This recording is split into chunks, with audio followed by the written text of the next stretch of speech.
vamos a darle un fuerte saludo al doctor Felipe Vega de la Cuadra. Es un gusto tenerlo con nosotros. Hacía tiempo que yo no podía entrevistarlo. Doctor. Qué gusto de saludarle, Carla. Encantado de estar con usted. Jaime, querido, un abrazo en este miércoles de verano, porque ha sido un verano maravilloso acá por mi tierra, con sol y una luna gigantesca todas las noches. Así que estoy asolado y alunado. Oiga, ese fondo no lo tenía antes, ahora está en la biblioteca. Sí, ya he podido arreglar un poco mis libros, porque esta es la casita que construimos acá en Cotacachi, que vivimos.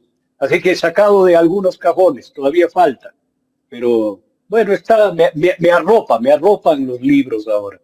Y ya parezco opinador. Qué bueno. Bueno, hay que darle el mérito a la esposa también, ¿no? Porque siempre está pendiente de todo. Claro. Está pendiente, yo creo que también estaba pendiente de todos esos arreglitos ahí. No, siempre Sí. la esposa siempre es la que da el visto bueno final. Yo sé que estaba pendiente ella de todo. Claro, y como es psicóloga también me arregla también aquí. Yo creo que de eso necesitamos todos, ¿no? ¿Sabe qué, doctor? Yo creo que todos los ecuatorianos en este momento necesitamos una terapia psicológica, entrando un poco en materia, porque vivimos una deshumanización terrible, ¿no? Envueltos, yo lo decía, creo que hace unas semanas atrás, ¿no? Después de la pandemia del COVID-19, se pensaba que nos íbamos a hacer más humanos, que íbamos a tener mejores personas, ¿no? Por ver el sufrimiento que se vivió de algo que básicamente no podíamos controlar, porque hay cosas que los seres humanos no podemos controlar, la naturaleza no se puede controlar, este tipo de situaciones no se pueden controlar, pero vemos que no, vemos que más bien ha crecido el egocentrismo, ha crecido la idolatría, ha crecido el egoísmo, y eso nos va desmoronando como sociedad. Y yo creo que ahí necesitamos una terapia, al fin de cuentas todos, de qué pasa con la humanidad. Y no hablo solo por el Ecuador, doctor, hablo en nivel general, de todo el mundo. Usted tiene toda la razón, porque el sufrimiento, la soledad, el aislamiento deshumanizan.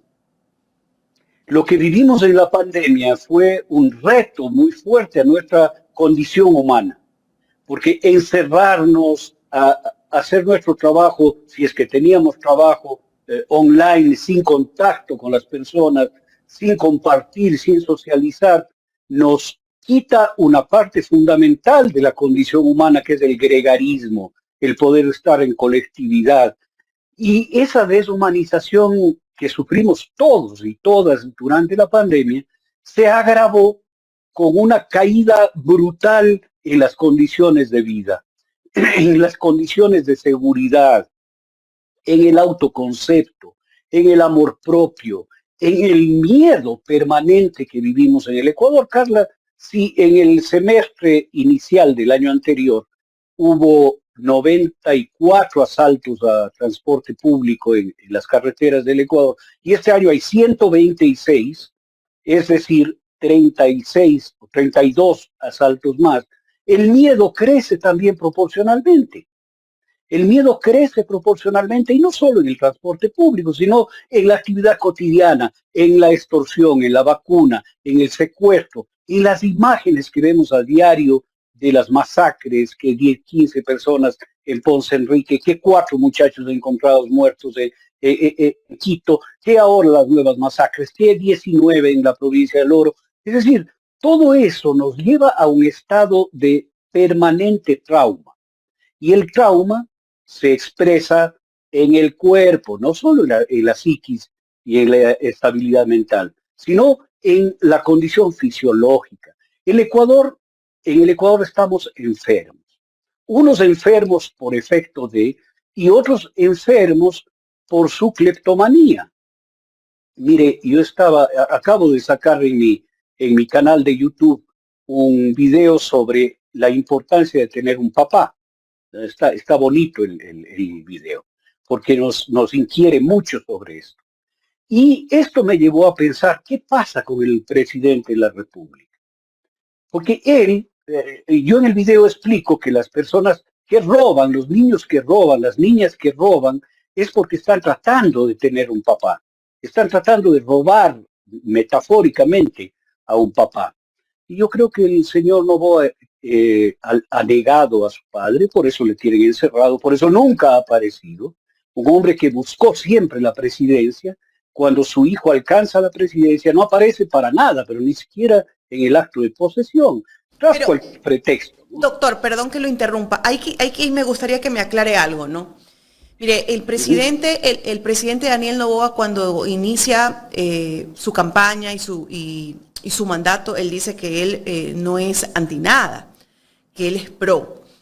Y efectivamente hay que reconocer y traer a colación que en su momento Álvaro Noboa y Rafael Correa tuvieron muchas disyuntivas, sobre todo por la exigencia del tema del pago de los impuestos, ¿no? O sea, que como empresa privada reconozca los derechos de los trabajadores, el tema de impuestos, entre algunas otras cosas. Pero no sé, es mi percepción.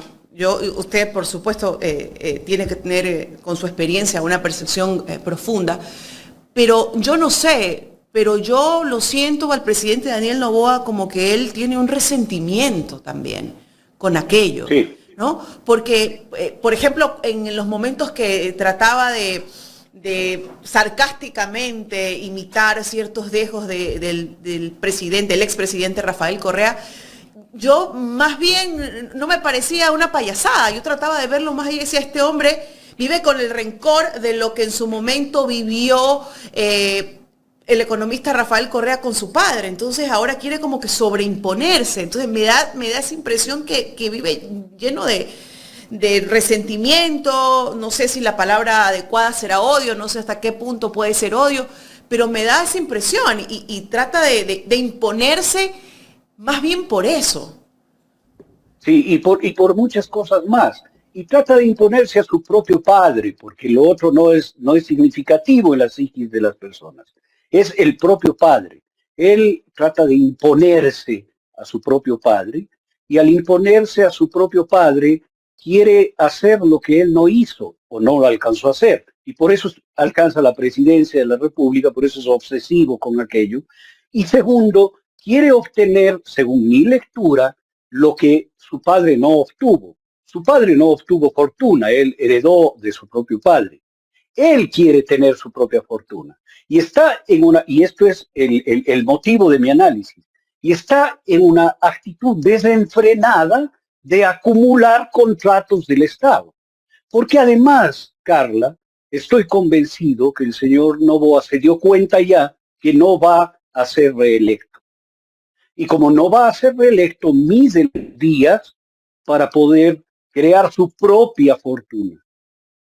Y su propia fortuna son los contratos que está firmando. En una sola hora se lleva la licitación de estos servicios petroleros, en una hora, y la lleva su familia, es decir, él mismo, ¿no?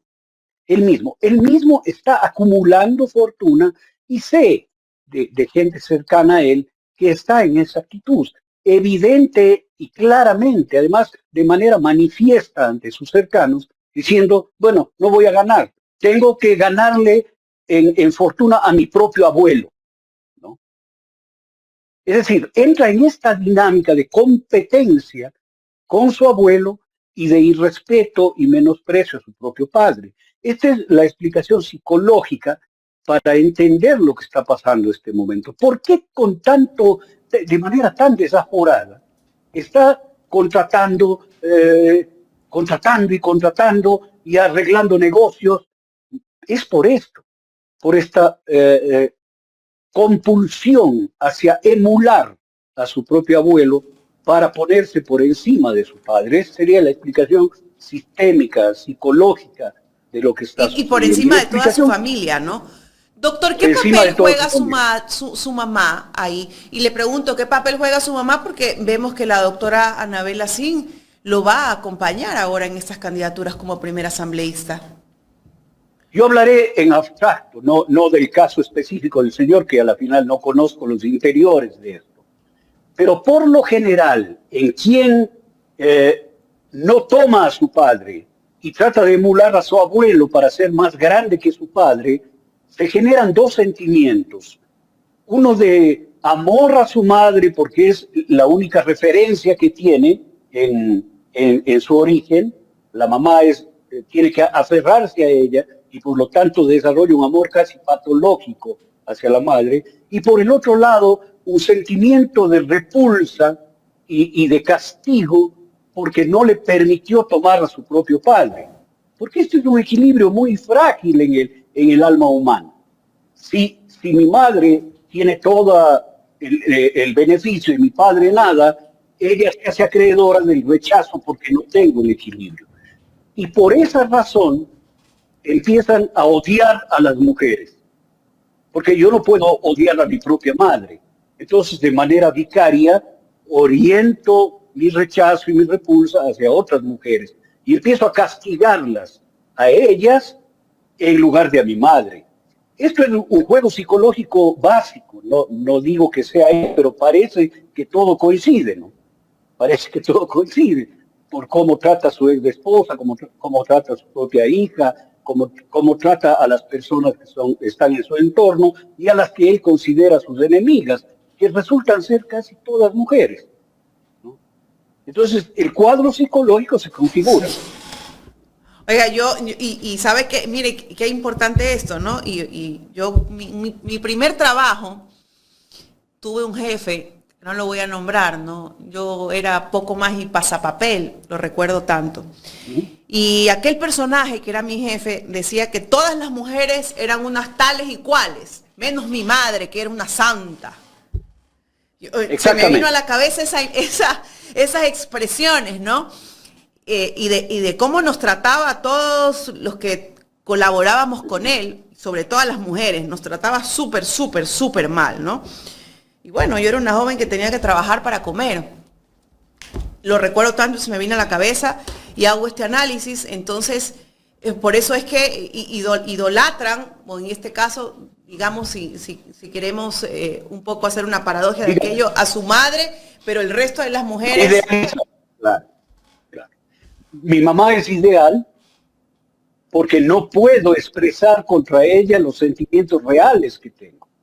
Pero toda esa carga que está en mi ello, en el inconsciente, la lanzo contra las mujeres, las objetizo, las convierto en objetos de mi deseo y de mi furia. ¿Y cuándo se convierte así una persona? O de pronto, ¿cuál puede ser una razón común, por así decirlo?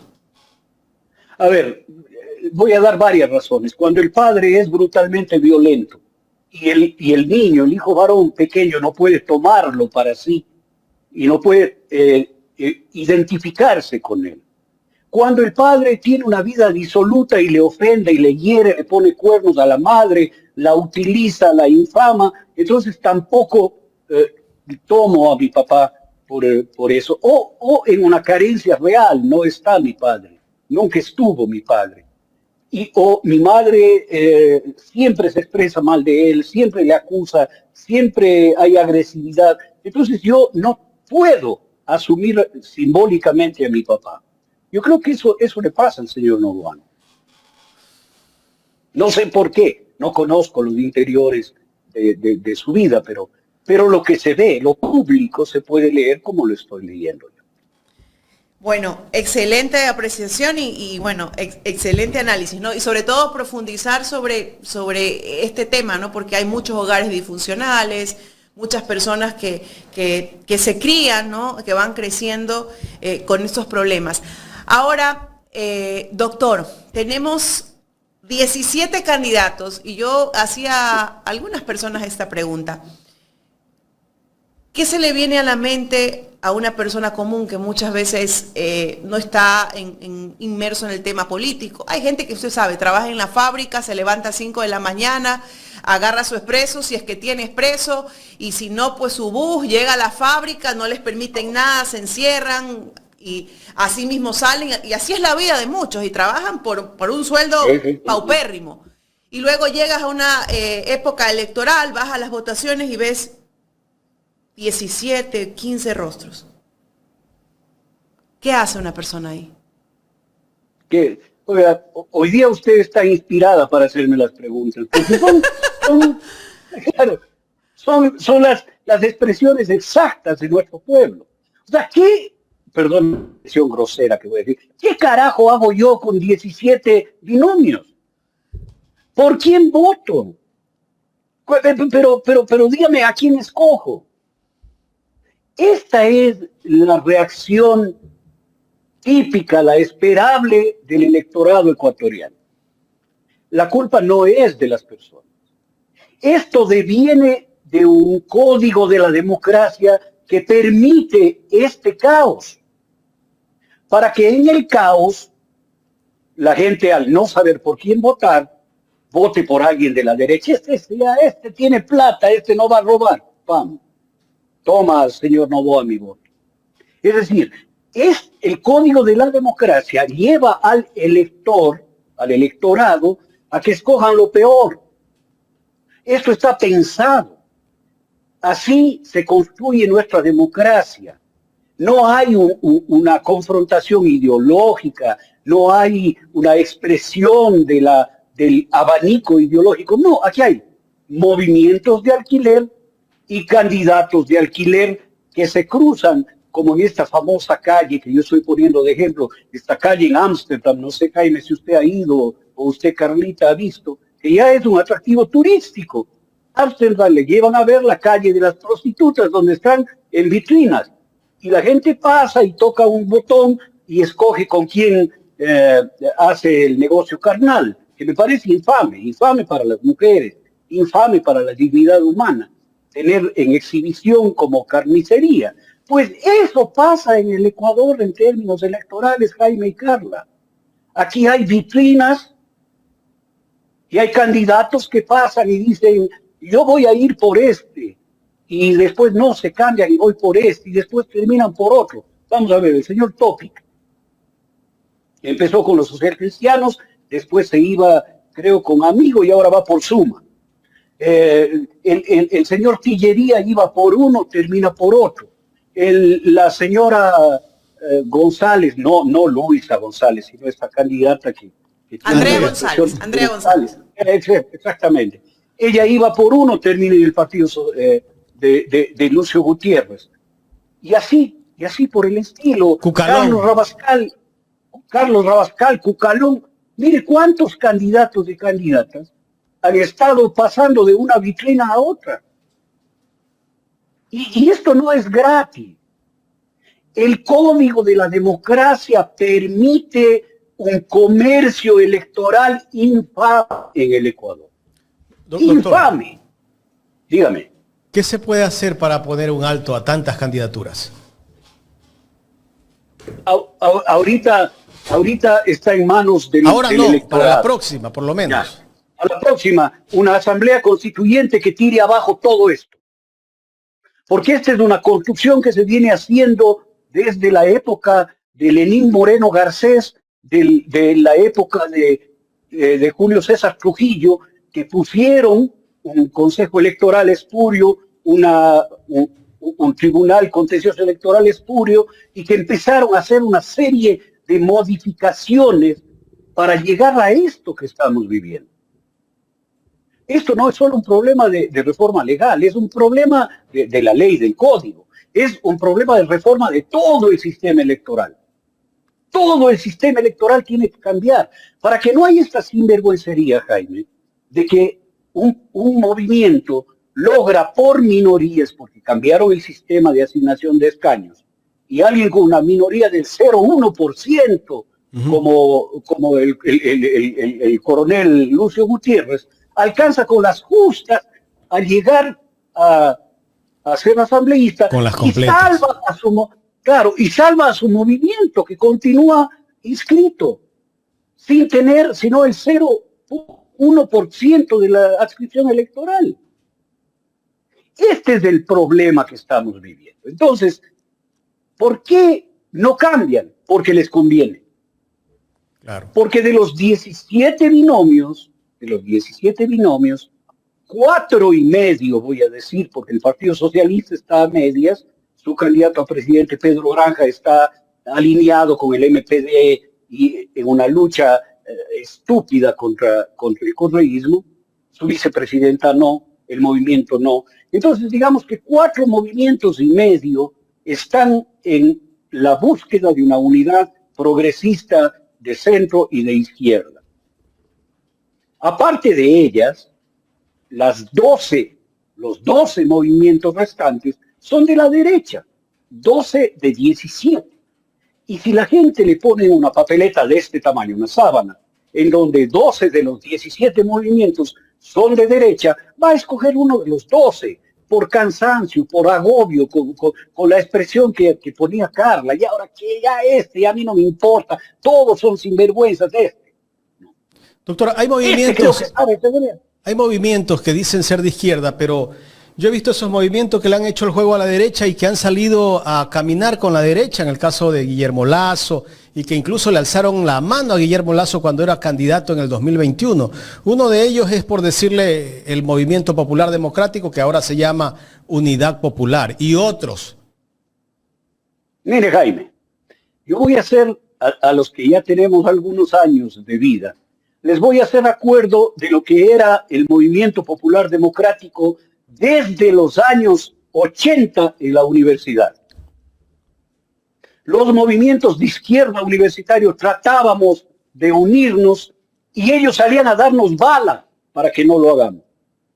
¿Y por qué? Íbamos a los congresos de la FEUE y íbamos unidos, socialistas, trotskistas, comunistas, y el MPD salía a boicotear los congresos a bala para que el Congreso no lleve a una unidad de la izquierda. Esto han hecho siempre, desde que existe. A mí no me asusta que el Movimiento Popular Democrático levante la mano al banquero Lasso, o que se vaya a la mesa de reunión de las izquierdas y se salga furioso por cualquier motivo, diciendo que a ellos les toca gobernar y que no les van a dar la candidatura a la presidencia. A mí me pareció ver otra vez los congresos de la FEUE de los años 80, en donde hacían exactamente lo mismo. Entonces, el MPD no es un partido de izquierda. Se vende como partido revolucionario, pero lo único que ha hecho siempre es ser la punta de lanza para demoler a la izquierda. Una especie de topo metido en la izquierda. Entonces, no es sorprendente que esté donde debe estar. A mí me parece muy bien que vayan en una alianza con el señor Tópico, con alguien así. Ojalá lo hagan para que empiecen a sentirse en su salsa y en su medio, en el medio que han estado siempre. Y fíjese, Jaime, que el candidato Pedro Granja fue militante del Movimiento Popular Democrático. De ahí viene. Y ese rato tiene una contradicción muy grande con el Partido Socialista. Y con su propia candidata a vicepresidenta. Y con la candidata a asambleísta nacional. Eso se evidenció cuando lanzaba la filípica contra Rafael Correa, que yo creo que el doctor Granja no es loco, se hace el loco. Y trata de subirse al ring con el contendor más fuerte. Entonces él se sube al ring con Rafael Correa para demostrar que tiene su talla. ¿Y usted cree que estuvo bien que el expresidente Correa le haya respondido de esa manera? Pero es que tiene razón, Jaime, no puede, conociéndole al presidente Rafael Correa, él no se va a quedar quieto ante las infamias, no se va a quedar quieto ante las mentiras. Es un hombre que tiene una escala de valores muy bien puesta. Pero claro que eso le lleva a que Granja se aproveche y agrande la discusión para él crecer políticamente. Pero es que es un buen negocio ser anti en este momento. Políticamente estoy hablando, ¿no? Imagínese usted, que a mí me hagan competir en marcha con Pintado, el medallista olímpico. Me va a ganar, pues claro que me va a ganar. Pero yo voy a quedar segundo, pues. Y quedar segundo. Pero si es que compiten solo los dos, pues. Claro, es que aquí está buscando Granja eso, competir él con Rafael Correa. O sea, de bobo no tiene un pelo. Él está actuando así porque cree que obtiene réditos políticos, porque este rato, mire Jaime, es un hecho real, numéricamente demostrable, que el señor Noboa no va a estar en la segunda vuelta. Esto ya lo sabe Noboa, le decía a Carlos. Ya lo sabe y está desaforado, tratando de redondear sus negocios mientras le dure el cargo. No, porque sabe que no va a ser reelecto. Al paso que va, no va a entrar ni siquiera a la segunda vuelta. Entonces los otros candidaturas empiezan a moverse para tratar de copar ese espacio. Y ya se ven presidentes, ya el señor Granja ya se ve sentado en Carondelet. El pueblo ecuatoriano no le ve, pero él sí. Y otros más se verán sentados en Carondelet. A mí me gustaría establecer un premio, el premio Bolívar Armijos, para ver quién queda en último lugar. ¿Quién le parece si entregamos ese premio, mi querido? Sería bueno. Sería bueno, ¿no? El premio Bolívar Armijos, ¿a quién de las 17 se van a pelear durísimo? Oiga, y Bolívar Armijos tuvo la intención de participar, incluso sonó al inicio, pero al final salió de la contienda. Claro, nuestro campeón es generoso y quiere que otros participen. Lugar, ¿no? Sí, otros participen. Dentro Entonces, de esta lid electoral, doctor, quiero ir entrando a otro contexto. Dentro de esta lid electoral, que ya estamos con precandidatos, de aquí se vienen las alianzas, impugnaciones. Creo que en octubre recién podemos ver si es que ya están en firme las candidaturas. Podríamos pensar en que ya son candidatos, ¿no? Una vez que ya hayan terminado los procesos de impugnación. Se va a reactivar, tal vez, como en otros momentos, una especie de persecución judicial, política, a ciertos candidatos o a cierto candidato o candidata. Pero por supuesto. Miren, aquí tenemos en el Ecuador una de las, lo decía Paola Cabezas, una de las activistas políticas más fuertes y más llenas de poder que existen en nuestro contexto, que es la señora fiscal, que en todos los procesos electorales últimos ha participado activamente para minar la votación de la Revolución Ciudadana. Actuó con el fiscal de Colombia contra el binomio Andrés Arauz, Carlos Rabascal, trayendo al fiscal de Colombia y acusándole de ser financiado por narcotráfico.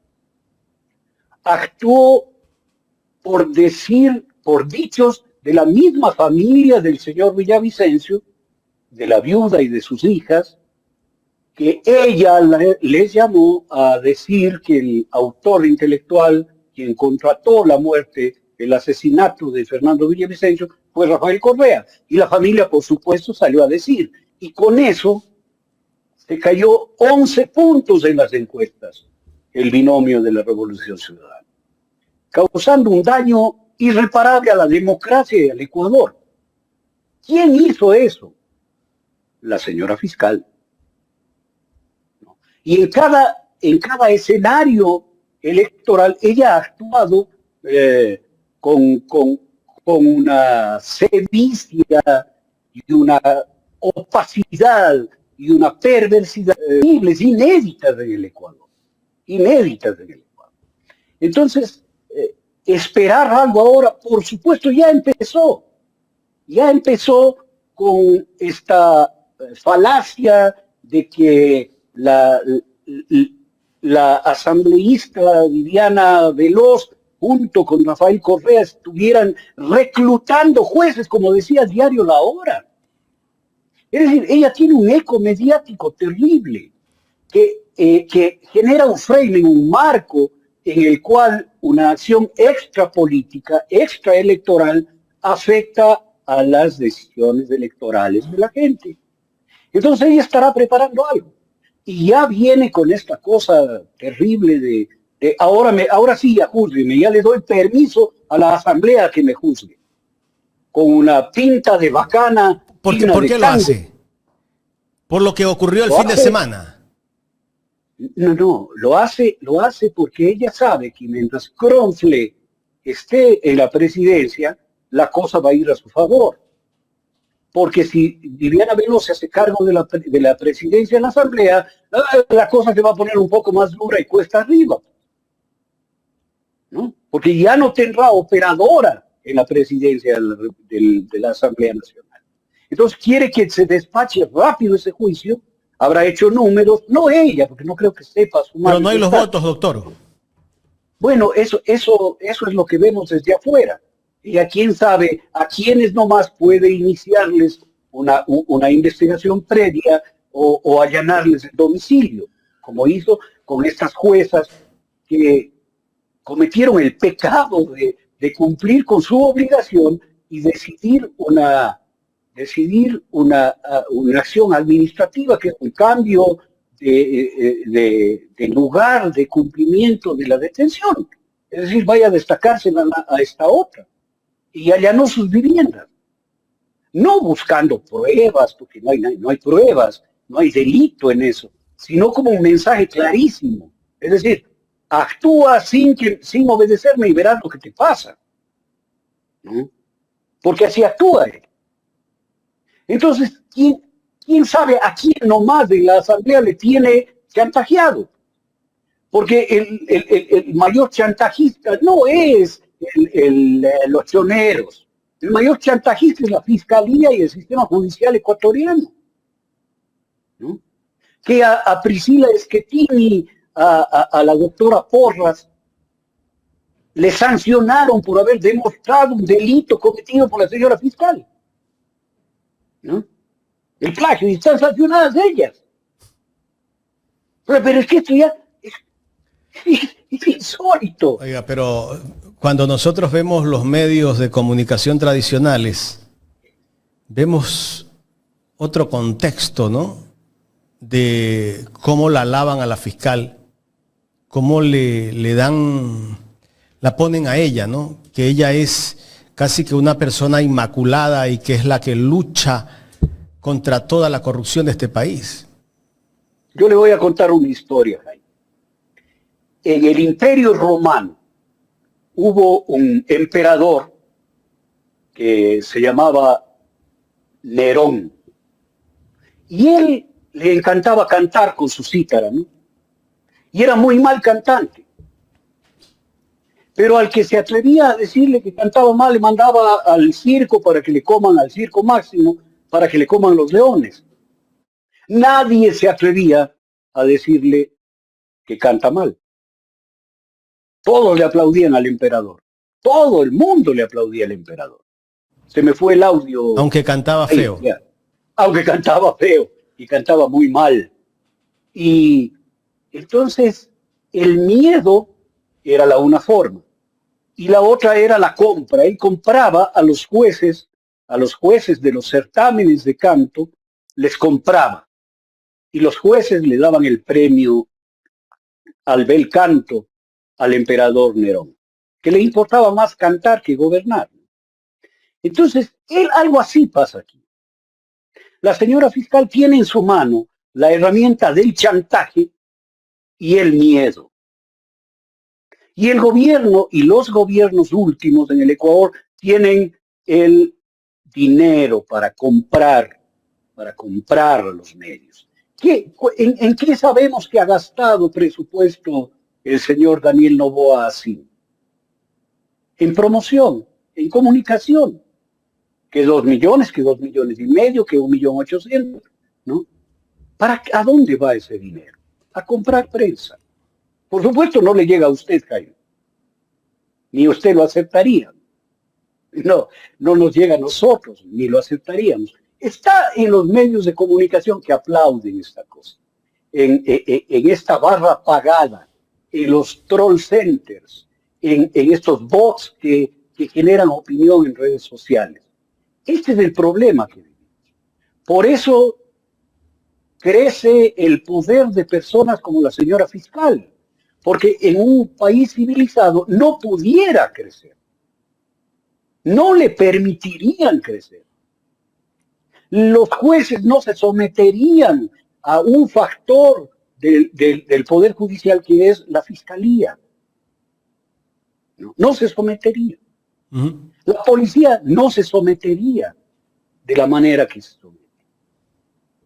Y la política no se sometería de la manera que se somete. Mire el candidato Topic. Bastó una amenaza del gobierno sobre las concesiones a sus empresas para que el señor se ponga a temblar.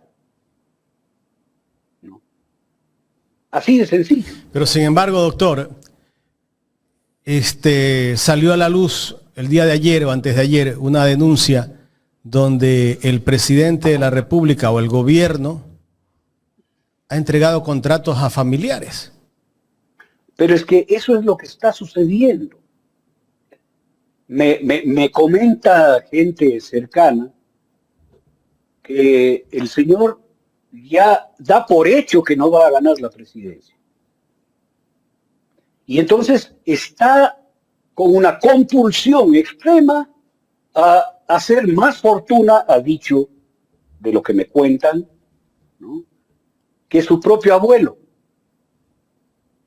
Es decir, va a sacar del Ecuador todos los recursos que pueda para él, a través de interpuestas personas. Entonces, en una hora hacen una licitación sobre la venta de alcohol como insumo para la producción de gasolinas y combustible. Un negocio de casi 20 millones de dólares. En una hora. Y esto va a seguir así. Las barcazas, el desayuno escolar, el metanol para combustibles, y quién sabe qué más seguirá, y quién sabe qué cosas que no conocemos estarán haciendo, ¿no?, por esta compulsión desaforada de enriquecerse y tener más fortuna que el abuelo. Porque para desilusionar a los votantes, alguien decía, el pobre roba como pobre y el rico roba como rico, ¿no? Así que por rico no va a robar, no señor. Va a robar en cantidades astronómicas, porque para él $1 millón no es nada. Su aspiración son 2.000, 3.000 millones de dólares. Y esto hay que mirarlo y hay que darnos cuenta, Jaime. ¿Quién para esto? ¿Quién para? Las personas con su voto. Las personas con su voto van a poner un alto a esto. Claro, pero le van a presentar una... ¿Qué pasa con la Contraloría, doctor? La Contraloría. Permítame que me ría de Janeiro, Jaime. La Contraloría solo sirve para perseguir a quienes fuimos parte del gobierno de Rafael Correa. No sirve para nada más. La Contraloría es un espacio ilegal en donde Pablo Celi estuvo ejerciendo el cargo en contra de la ley, porque no hay encargo sobre encargo. Y este señor es encargo del encargo del encargo. Y después es nombrado el nuevo, el que le sucedió fue encargo de encargo de encargo, y ahora el que está es nombrado en un proceso turbio que inclusive le costó la presidencia al presidente del Consejo de Participación Ciudadana. ¿No es cierto? Entonces, ¿qué puede esperar de una Contraloría que le salvó al señor Guillermo Lasso diciendo que el lugar en donde tenía sus dineros no era un paraíso fiscal, siendo catalogado universalmente como paraíso fiscal? O sea, ¿qué podemos esperar de la Contraloría? ¿Qué podemos esperar de la Procuraduría? ¿Qué podemos esperar de ningún estamento de control del Estado? Si de los jueces no podemos esperar nada. Absolutamente nada. Por eso es necesario ir a una asamblea constituyente. Doctor, para terminar con el tema de la fiscal, podemos hacer un análisis psicológico al perfil de la fiscal. No sé si es los términos que debo usarlo. Sí. Mire, hay en la psicología lo que se llama un síndrome. Síndrome es tener unos síntomas parecidos a los de algún personaje emblemático de la historia, ¿no? Y yo creo que la señora tiene el síndrome de Napoleón Bonaparte, que es la persona que desde el pueblo llano llega a tener el poder absoluto y lo ejerce con brutalidad. ¿Qué pasó con Napoleón? Napoleón era un soldado corso de la isla de Córcega. Ni siquiera era un soldado parisino, ¿no? Pero le encargaron la represión al pueblo de París cuando se levantaron con la Comuna de París en el 18 Brumario, ¿no? Y él fue brutal en la represión contra el pueblo de París y empezó a crecer hasta conquistar Europa y terminó por coronarse, Jaime, como emperador de Europa. Una revolución que decapitó a los reyes franceses, después se terminó convirtiendo en una monarquía absoluta en manos de Napoleón. Entonces a la señora le pasa lo mismo. Ella viene del pueblo llano, una chica modesta, humilde, sencilla, que tiene la oportunidad de trabajar en la fiscalía, que después entra a la UAFE, acumula poder, entra a la UAFE y después es nombrada fiscal general con un solo objetivo, que reprima y castigue y persiga a Rafael Correa y a Jorge Glass. Y de esa represión, igual que Napoleón contra el pueblo de París, esta señora crece y se corona a ella misma como emperatriz del Ecuador. ¿No? Entonces tiene el síndrome de Napoleón. Ir desde el estrato más bajo hasta el poder absoluto y ejercerlo con brutalidad como lo ejercía Napoleón. O sea, Napoleón era un hombre que castigaba países. Claro, Napoleón es una figura emblemática en la historia del mundo.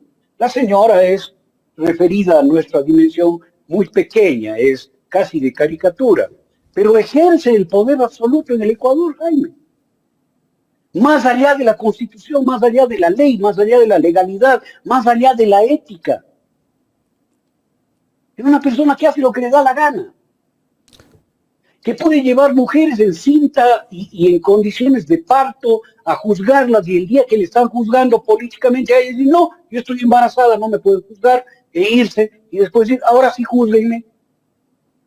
Que puede imponer su voluntad ante jueces, tribunales y cortes, que puede encauzar al presidente del Consejo de la Judicatura, que es su superior por naturaleza constitucional, quiero decir, ¿no? Por naturaleza legal. Entonces, ella se ha entronizado como emperatriz del Ecuador. Doctor, ¿y por qué se dan estos comportamientos en el ser humano? Se dan porque hay alguien que necesita que otra persona ejerza autoritarismo. Porque el gobierno francés necesitaba a alguien que reprima al pueblo francés.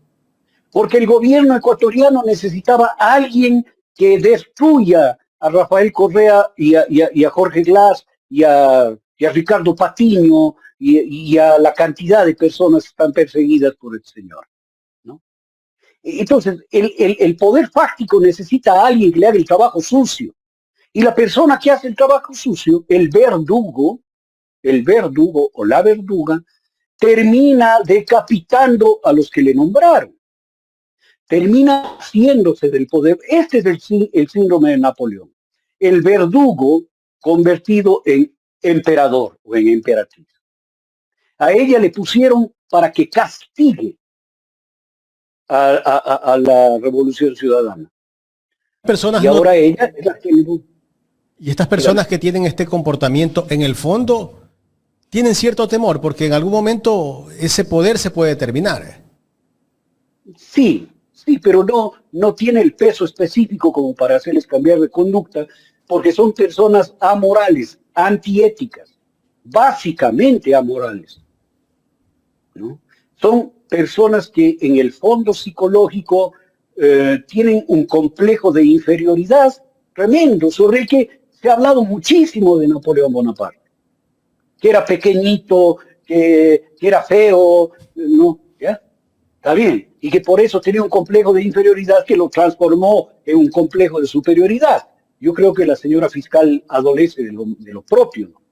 Una persona que no puede hablar en público, que no puede dar un discurso coherente sin leer, ¿no? Entonces, ese complejo de inferioridad les lleva a una expresión de superioridad que es amoral y es antiética. En términos psicológicos es esto, pero en términos prácticos, Jaime, significa que el Ecuador dejó de ser república. Esta no es una república en donde el juego y la contrapeso de los poderes permiten una vida civilizada y legítima en el marco de la ley y la Constitución. Esta es una nación que está en manos de personas desaprensivas e inmorales que hacen lo que les da la gana, con quien sea, y que no tienen límite ninguno. Doctor, tengo preguntas de la gente que está escribiéndonos en el chat. Max Zambrano Lord dice que le pregunte cuál es el coeficiente intelectual. A ver, el coeficiente intelectual es un poco arbitrario, porque el intelecto no solamente es memoria y cognición, también es emoción, hay una inteligencia emocional. Han descrito más de 7 inteligencias en el ser humano. Inteligencia espacial, inteligencia ética, inteligencia física. Hay gente que tiene mucha inteligencia física. Las niñas que hacen gimnasia olímpica tienen una inteligencia corporal enorme. Hay personas con inteligencia emocional enorme. Y lo único que se mide es la inteligencia cognitiva. Uh-huh. Y la inteligencia cognitiva depende mucho. Porque si a usted, que tiene una formación cultural, le hacen preguntas fuera de su formación cultural, va a salir como bobo. Claro. Entonces, no es un problema de medir. Yo estoy en contra de los métodos de medición de los coeficientes intelectuales, ¿no? Más bien hay que hacer una valoración holística, completa de la persona para saber cómo juegan esas inteligencias, porque hay gente muy inteligente cognitivamente, pero con una inteligencia emocional en cero. Le voy a dar un nombre. Goebbels. Goebbels tenía una inteligencia intelectual superior, pero era un pobre asesino miserable y pervertido. ¿No es cierto? Entonces, no es un baremo, no es un referente a aquello. Qué pena no darle una respuesta satisfactoria. Doctor, Elsa Reyes me dice que le pregunte, ¿quién la sostiene en ese cargo? Gran pregunta. Gran pregunta. Porque yo creo que ella por sí sola no pudiera mantenerse en ese cargo. Ella dijo en el video último que puso en sus redes sociales una cosa que a mí me llamó mucho la atención. Dijo, mi equipo y yo hemos decidido, mi equipo y yo. Significa que ella tiene un equipo para hacer estas cosas. Y ese equipo no son los fiscales de segunda y tercera línea. No, son la gente que le asesora y que le hace hacer las cosas que hace y que le da los discursos que lee y que le da los dictámenes que lee, ¿no? Y a mí me da la impresión, mal pensando, que ahí hay gente de fuera del Ecuador. Gente más bien de alguna embajada, gente más bien de algún servicio de inteligencia extranjero, y algunos abogados que se han evidenciado como ser de su equipo íntimo, entre ellos el defensor en el Consejo Universitario de la Universidad Central, el decano de la Facultad de Derecho, que ha sido quien inclusive le defendió por el plagio del artículo científico. Y creo que el conocimiento de ellos es el que está al servicio de la perversidad de la señora, ¿no? Yo al hablar de esto, Jaime, me estoy exponiendo a la rabia de la señora, a la rabia de la emperatriz ecuatoriana, que podrá lanzar facilísima, de manera muy fácil, sus dardos contra mí o contra quien sea, ¿no? Pero yo no me voy a callar de estas cosas. Yo tengo que decirlas ante la conciencia pública.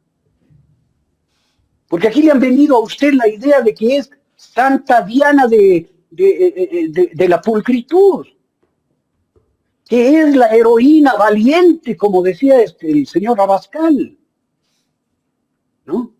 A la que hay que admirar cuando es una persecutora canallesca, cuando es una persona sin ética. Claro, a la que hay que desenmascarar ante la conciencia pública, y lo voy a hacer, yo voy a seguir haciéndolo, Jaime. No tengo miedo. Correcto. Carlita. Doctor, quisiera entrar un poco en materia del tema de la vicepresidenta de la República y estas ansias desesperadas del presidente Noboa de no darle el espacio que en ley corresponde, que ese espacio es encargarle pues la presidencia de la República. Y tocar un tema súper importante que digamos que se pone en boga, esta narrativa de violencia política de género, ¿no? ¿Qué es? La violencia de género es una cosa, pero cuando le ponemos la palabra política, ¿a qué corresponde exactamente la violencia política de género? ¿Corresponde a que eres hombre, eres mujer? ¿Puede ser entre el mismo género? O sea, ¿cómo debemos los ecuatorianos interpretar esto? A ver, se hizo una diferenciación, y usted la sabe muy bien, Carla, entre la violencia común y la violencia de género. Es decir, la violencia ejercida contra la mujer por su condición de mujer. Ya, definámosla así. La violencia de género no es otra cosa que la violencia ejercida contra la mujer por su condición de mujer. Y no hay una sola violencia, hay violencias. Hay violencia económica ejercida contra la mujer por su condición de mujer. Salarios más bajos, por ejemplo. Teniendo el mismo desempeño laboral en cargos similares, las mujeres normalmente ganan menos que los hombres. Eso es una violencia económica de género.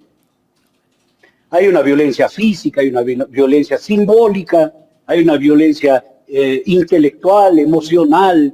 Hay varias violencias de género.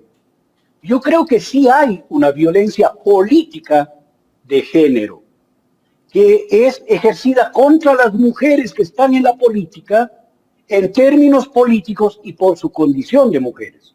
Le voy a poner un ejemplo. El mal recordado ex asambleísta y ex secretario de Seguridad del gobierno de Lazo, el señor Ordóñez, le dijo a la asambleísta Palacios de la Revolución Ciudadana que había pasado del tubo a la curul. Violencia política y de género, porque atacaba su condición de mujer, porque como mujer tenía que ser prostituta antes, debía ser table dancer, pole dancer, no podía hacer otra cosa. Entonces, ahí se configura violencia política de género. Bien, ¿quién tuerce el concepto? La señora fiscal. Porque ella demanda a Priscila Schettini y a la doctora Porras por violencia política de género, porque ellas le demostraron su plagio, sus plagios. Y el Tribunal Contencioso Electoral asume que eso es cierto y desnaturaliza la figura real de violencia política de género. ¿Ya? Desnaturaliza aquello. La señora vicepresidenta quiere demandar por lo mismo. ¿Ya? Yo no sé si habrá violencia política de género o no. Eso debería juzgar el tribunal, en el caso de la señora vicepresidenta. Pero ahí no le aceptan. Y sale una vocera del gobierno, la señora Jacome, a decir, oiga, si hay violencia contra usted, renuncie pues. Imagínese el horror que significa aquello. O sea, si te están acosando sexualmente en el trabajo, quédate y ándate. Si te están cayendo a golpes en tu hogar, quédate callada y divórciate. O sea, se niega la violencia. No existe violencia. Y si hay, cállate, agradece y ándate.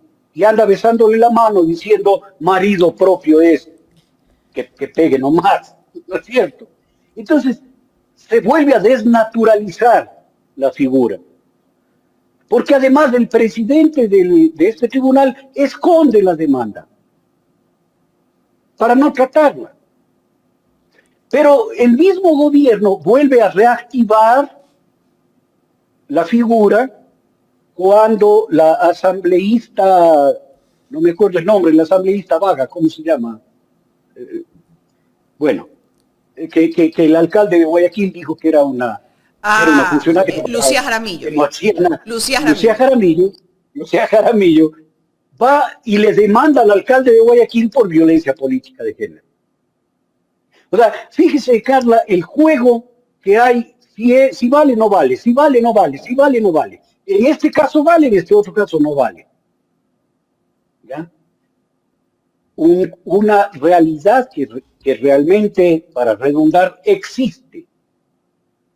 Violencia política de género. Pero ahí viene la pregunta. A ver, ¿hay violencia política en términos generales o violencia política de género? Decía la ministra Gabriela Sommerfeld en una entrevista con el señor Carlos Vera que el presidente de la República, específicamente en el caso de la vicepresidenta, doctor, ha sido tolerante, ¿no? Yo me pongo a pensar, bueno, ¿cuál es la tolerancia, no? Te envía a Israel, tu hijo va a la roca, te demanda. Yo no sé si, yo creo que eso no es tolerancia, ¿no? Ser tolerante es, bueno, aceptar tu postura, sentarme a conversar en la mesa y tomar una decisión que sin duda alguna, digamos que no nos ponga en estas disputas públicas, ¿no? Yo creo que eso sería como que una parte de ser tolerante. Pero en todo caso dice, aquí nos preguntamos, si la vicepresidenta no fuese mujer, ¿no? Si fuese un caballero, ¿cuál hubiese sido la reacción de Daniel Noboa? ¿Hubiese manejado la misma situación o no? ¿También le hubiera dicho, señor vicepresidente, váyase de embajador? ¿O él, por el hecho de que ella es mujer, un poco menosprecia al género, por así decirlo, y dice, váyase lejos? Vamos a hacerlo de aquí, vamos a hacerlo de acá. Porque sin duda alguna la condición de ser mujer y el hecho de ser madre, yo personalmente, es mi criterio, creo que en algún momento quisieron presionarla por ahí para que renuncie cuando metieron a su hijo a la roca. O sea, como madre, cualquier madre se le va a partir el corazón y va a dejar todo botado. E incluso en algún momento dijeron, bueno, ella prefirió la vicepresidencia y no vino a ver a su hijo y no fue madre y no esto y no el otro. Entonces, ¿cuál es la violencia real que hay ahí? ¿Es una violencia política total o es de género? ¿O es las dos? Puede ser las dos también. No, a ver, yo creo que aquí hay una diferenciación ontológica, es decir, de fondo. Claro, la violencia es la violencia. Pero en un mundo patriarcal y machista, en un mundo xenófobo, hay que diferenciar las violencias específicas de la violencia general. porque de no se diluyen y el problema deja de existir. Por eso el mundo reconoce, el mundo civilizado reconoce que hay violencias de género y las pone específicamente de género para poder confrontarlas mejor. Hay violencia racial, hay violencia xenófoba y el mundo civilizado y la ley la especifica para poder enfrentarla mejor, o de no queda como injurias graves nada más. Ya. Hay violencia contra niños, niñas y adolescentes. ¿Qué sería violencia general? No. La violación y el abuso se desprende, si es contra menores, niños, niñas y adolescentes, y se le define como pedofilia o como un cuadro único que debe ser juzgado en ese contexto. ¿No es cierto? Lo propio sucede con la violencia contra la mujer, entonces. Hay que delimitarla. Por eso se delimita el femicidio. No es un asesinato. Claro que es un asesinato. Pero le sacamos, no es un asesinato solo violento, sino es contra la mujer. Es un femicidio, ok. Claro, es un femicidio. Empezamos a diferenciar las violencias para poder confrontarlas. Entonces, el argumento número uno, Carla, de las personas que están en contra de los derechos de las mujeres y que están en la ultraderecha y que niegan, la misma señora vicepresidenta, que niegan estas diferenciaciones, dicen, no hay nada de género, eso es una ideología, lo que hay es violencia. No hay hombres asesinos, hay asesinos. Sí, hay asesinos, pero vamos a diferenciar quién mata a mujeres y solo a mujeres, porque así vamos a poder enfrentar mejor ese fenómeno como sociedad. Bueno, entonces, ¿hay violencia política de género? Por supuesto que sí. ¿Que es una violencia política? Es una violencia política. ¿Que es una violencia? Es una violencia.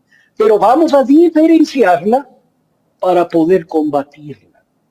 Porque a nadie se le ocurre decir a un asambleísta, usted vino del prostíbulo a la curul. Porque si lo dicen, el otro les responde como respondía Carlos Julio Arosemena, sí, porque yo ejerzo vicios de hombre. Y fin de discusión. En cambio, si le dicen eso a una asambleísta, le generan un daño moral, un daño ético, un daño reputacional. Por eso hay que diferenciar la violencia política de género. No. Y yo soy un defensor de aquello. Porque es un recurso para poder enfrentarla, para poder terminar con esa violencia política. Mire, en la época del presidente en la asamblea, don Asad Bucaram el Malín, estas figuras no habían. Y una de las primeras asambleístas le dijo, señor presidente, le estoy pidiendo la palabra. Y el otro le dijo, tiene la palabra la señora fulanita de tal. Y ella muy airadamente le dijo, señorita. Y el otro le respondió, le dije señora por la manera en la que está cogiendo el micrófono. ¿Ah? Eso es violencia política de género. Claro, es una anécdota humorística, pero es violencia política de género, que en ese tiempo no había. Entonces todo el Congreso de la República reventó en carcajadas y la señora o señorita quedó signada, su reputación se fue al piso, se desvalorizó como política y representante sindical, ¿no? Este es un ejemplo claro y debemos salir de aquello, ¿no? Entonces significa que es importante tener claro esto porque eso va a mantener la lucha de los derechos contra la mujer y los espacios que las mujeres se han ganado, sobre todo en el tema político, ¿no? Sobre todo ahora con estas coyunturas que se viven, y ahí nosotros le decimos a los caballeros que hacen política que cuiden sus expresiones, ¿no? Que es importante el respeto y cuidar esas expresiones para el género femenino. Doctor, hay una persona que escribe en el chat que me dice que le pregunte si hay violencia política de género masculino. No, a ver, hay violencia política, pero se ha discriminado, se ha separado la violencia política de género como violencia contra la mujer. Correcto. Pero doctor, en las acusaciones que hace la asambleísta Lucía Jaramillo al alcalde de Guayaquil, antes de que el alcalde le escriba un mensaje de ex, algunas cosas fueron dedicadas a ella, pero otra fue generalizando el alcalde.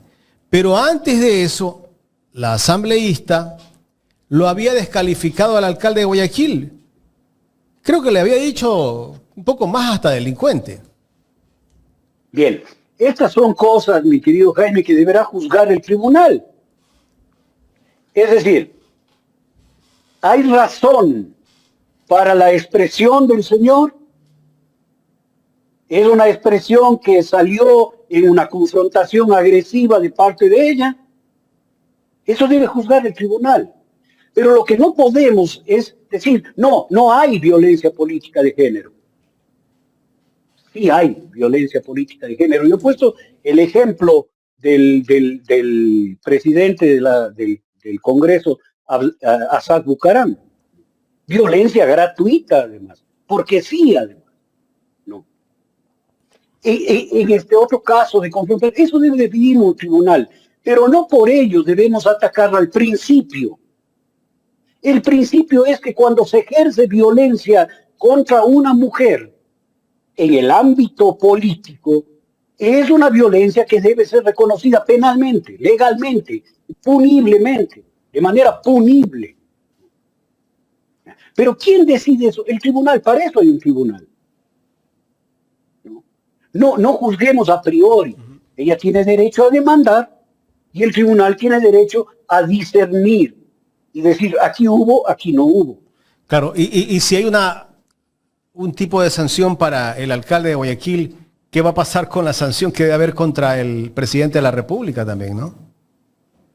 Claro, contra el presidente de la República, ¿qué va a pasar? ¿Van a juzgar? ¿No van a juzgar? O sea, la ley tiene que ser para todos. Sí, la ley debe ser para todos en un país civilizado.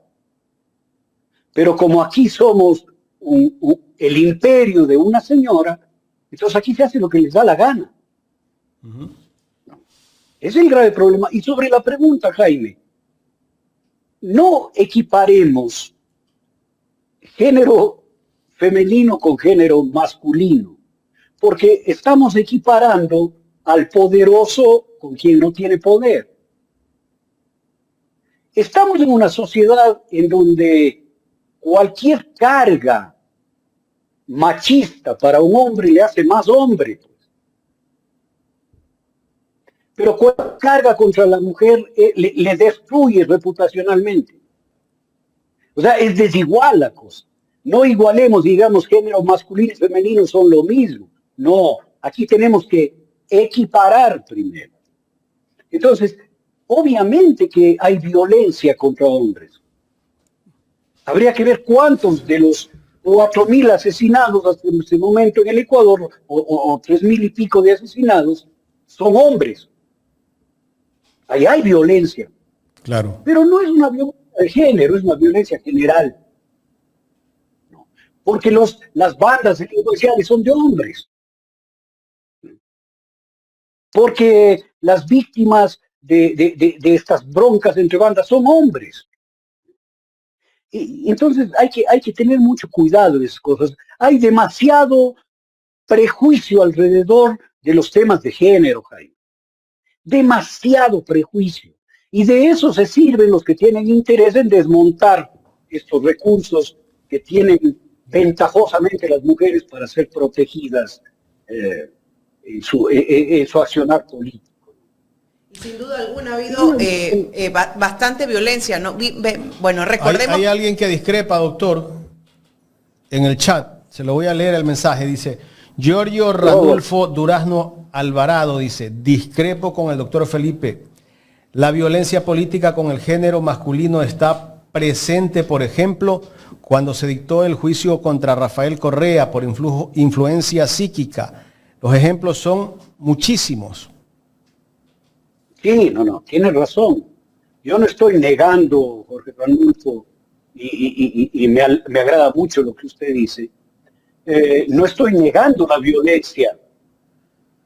Lo que estoy tratando es de hacer esta discriminación positiva, sacar de la violencia lo que es violencia contra la mujer para poder enfrentarla sola, en su especificidad, como se hace con el femicidio. Eso no niega la violencia. La violencia contra Rafael Correa es brutal, existe. La violencia contra Jorge Glass es paradigmática. Jorge Glass está en las rocas siendo inocente. Eso es una violencia de todo género, de toda clase. Más bien es como para identificar el tema de masculino-femenino, ¿no? Cuando decimos género nos referimos específicamente al tema de la mujer, pero violencia hay. Y esa violencia, doctor, vamos a recordar un poquito, por ejemplo, ¿no? La sufrió Luisa González cuando inició su campaña. Por supuesto. Luisa González ha sufrido una serie de violencias por el tatuaje que tiene, por ser madre soltera. Eso no le... ¿Cuánto político ecuatoriano tiene abandonados a sus hijos? Oiga, Noboa también le dijo... por presidente. Previo al debate, dijo Noboa en unas declaraciones, ahí debo tener cuidado porque puede ser que vaya con una gilet y me vaya a cortar, ¿no? Sí. Eso es violencia política de género. Eso no le dice al señor Topic, yo tengo cuidado en el debate con usted porque usted puede venir como mercenario que es, con un arma y dispararme. Eso no lo dice, pues. ¿No? Pero sí se permite decirlo contra una mujer. Eso es violencia política de género, porque se permite decirlo por la condición de mujer. Oiga, doctor, y ahora tenemos en la papeleta presidencial Andrea González y tenemos en la papeleta presidencial a Luisa González, ¿no? Son dos mujeres. ¿Va a haber, usted cree que vamos a tener esta violencia política de género, independientemente de sus posturas, su partido, pero va a haber una discriminación? ¿Van a tratar de discriminarlas en general, ¿no? Por ser mujer o soslayarlas? ¿De decirles que no pueden manejar las riendas de un país? Bueno, yo creo que la que va a recibir más violencia política de género va a ser Luisa González, porque la otra señora González ni toca ni pinta en el panorama electoral. No por mujer, sino porque no representa ninguna fuerza electoral detrás de ella. A Luisa González van a atacarle por eso. Sí. ¿Quién sabe qué falacias, qué mentiras le estarán tramando? Pero van a atacarla porque son recursos fáciles. Porque hay una discusión muy escindida al respecto. Gente que estamos a favor de los temas de género y gente que dice, no hay temas de género, todos son lo mismo. Doctor. Entonces van a entrar en esa discusión. Doctor, ya la última para ir cerrando este diálogo que ha estado muy interesante. La gente está conectada y activa. ¿Qué lectura darle a la participación de la madre del presidente de la República como primera candidata asambleísta nacional por la lista 7, que es ADN? Pero eso a mí me demuestra la desesperación del señor Noboa. Voy a hacer una lectura solo política. Él necesita un anclaje electoral. Porque la candidata vicepresidenta más bien le quita votos. Le quita votos porque es la representante de un sector oligárquico que apenas hubo problemas en el Ecuador cogió sus liosos bártulos y se fue para Perú, porque es la titular de una serie de demandas laborales. Eso le quita votos. Pero él se ancló en la única persona de su entorno que tiene un capital político, que es la doctora Anabela Asín de Noboa, que fue asambleísta nacional, que fue candidata a vicepresidenta, que tiene un capital político propio, no sé si grande, no sé si mediano, no sé si pequeño, pero lo tiene. Entonces es un recurso de alguna manera desesperado que a mí me dice como observador de la política, me dice, oye, no tiene, ¿cómo me pongo esto ahí? Ya. Bueno, me dice, el presidente por sí solo está perdiendo todo lo que tiene y tiene que agarrarse de alguien. Y pone una figura que puede aportarle votos. No más, no puedo hacer otra valoración que esa. Es un síntoma de debilidad electoral del señor Noboa. Doctor, queremos agradecerle por el tiempo en este día miércoles 21 de agosto. Doctor, vamos a poner la dirección de su canal para que también nuestros fieles seguidores sigan Sanar con Felipe Vega. Ahí está. Ahí están 14 videos de temas bien interesantes como ¿es disfuncional mi familia? ¿Quién ama más, los hijos o los padres? ¿Qué lugar ocupo en mi familia? Necesito sanar algunas cosas. Escuchando, bueno, doctor. ya. Tengo que hacer Vea. una consulta. Encantado de la vida, usted simplemente me marca mi número y... Tengo que hacerle algún... No, porque, por ejemplo, en términos generales, ¿no? A las mujeres, y yo creo que tiene mucha razón, a quienes como yo tenemos una madre que ha sido padre y madre, ¿no? Que nos hemos criado en un hogar disfuncional, creo que es importante esto, ¿no? Porque hay muchas cosas de la vida, de la sociedad, e incluso de los hombres, que a veces no entendemos, ¿no? Y que cuando vamos a un entorno, cuando salimos del cascarón, como digo yo, y cuando vamos creciendo, tenemos que entender muchas cosas del mundo. Y muchas veces nos cuesta por justamente esas vivencias que hemos venido teniendo. Y nos cuesta entender al mundo, y nos cuesta entender a la sociedad, y nos cuesta entendernos como mujeres mismos. Y ahí es cuando nosotros decimos por qué nace esa frase que dice, el peor enemigo de una mujer es la mujer, ¿no? Esas cosas que no asumen, no entran, por ejemplo, en mi cabeza. Yo no entiendo por qué una mujer puede ser mi enemiga cuando podemos tener circunstancias muy parecidas, cuando tenemos la oportunidad de ser madres y ese sentimiento, esa sensación, ese vínculo que no lo tiene un hombre. ¿Por qué no podemos ser más unidas, ¿no? Como mujeres o como género. Entonces ahí hay muchas cosas por entender. Me parece súper interesante. Yo siempre digo, no hay cosas con las que hay que aprender. Y yo creo que hay cosas que hay que superar. Hay que evolucionar, incluso hasta en pensamientos, ¿no? Porque la sociedad va cambiando y vamos evolucionando y tenemos que ir trabajando en la recomposición de ese tejido social, pero de una forma profunda, ¿no? Autoevaluándonos nosotros mismos. Regáleme un minuto para hacer un comentario a lo que usted ha dicho, para nuestra audiencia, ¿no? Los seres humanos tenemos dos expresiones del alma, de la psiquis profunda. Carl Jung dice que una expresión se llama animus y la otra expresión se llama ánima. El animus es masculino en todos y en todas, y el ánima es femenino en todos y en todas. El animus es una versión del papá, metafórica, y el ánima es una versión experiencial de la mamá, porque estuvimos dentro de su vientre. Entonces, esas dos versiones del alma tienen que ensamblarse cuando pasamos la adolescencia. Y se genera lo que Jung dice, la individuación. Me vuelvo un individuo o una individuo construido. ¿Ya? Cuando yo no tengo una versión del animus, de lo masculino, por cualquier razón, porque era brutal, mi papá me pegaba, porque era un borracho, porque nunca estuvo, porque no lo conocí, porque no existe. O porque era tan, o porque se fue, o porque estaba ahí, pero no valía la pena. Entonces no tengo una versión del animus y solo tengo la versión del ánima. No encuentro cómo ensamblar mi personalidad. Esto no es un problema de salud mental, este es un problema de sufrimiento. Entonces empiezo a sufrir muchas cosas. No comprendo a los hombres si soy mujer. Me llevo a una adicción si soy un hombre. Porque no construyo esto de acá.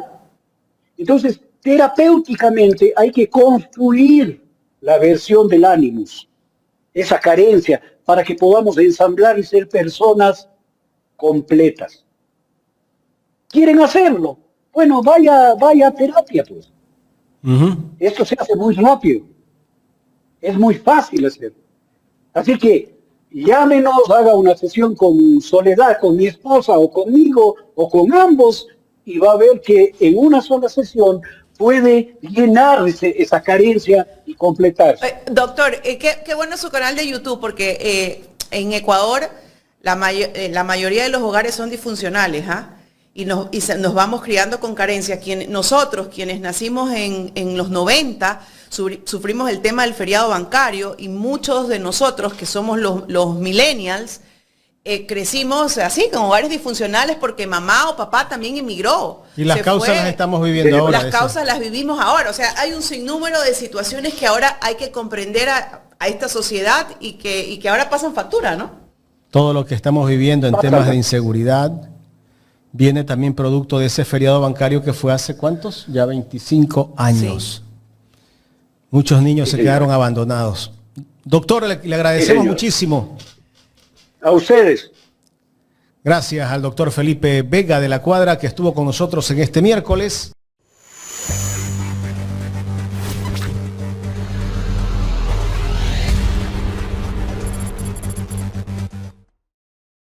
En tus vacaciones, descubre el estado de New York, la belleza de su capital Albany, el increíble lago Ontario en Rochester, las impresionantes cataratas del Niágara, pasea por Long Island, sus faros, playas y paseo en Gabarra sobre el Océano Atlántico.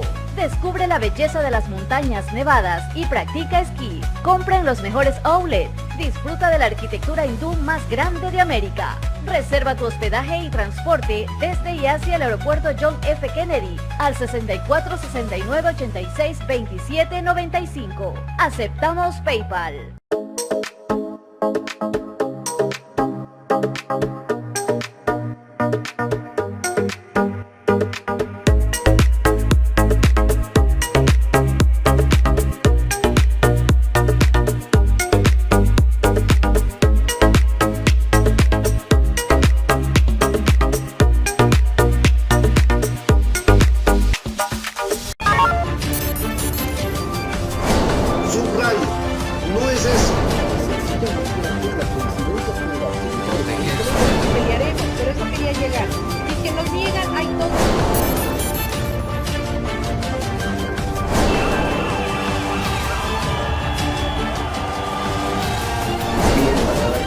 Respetar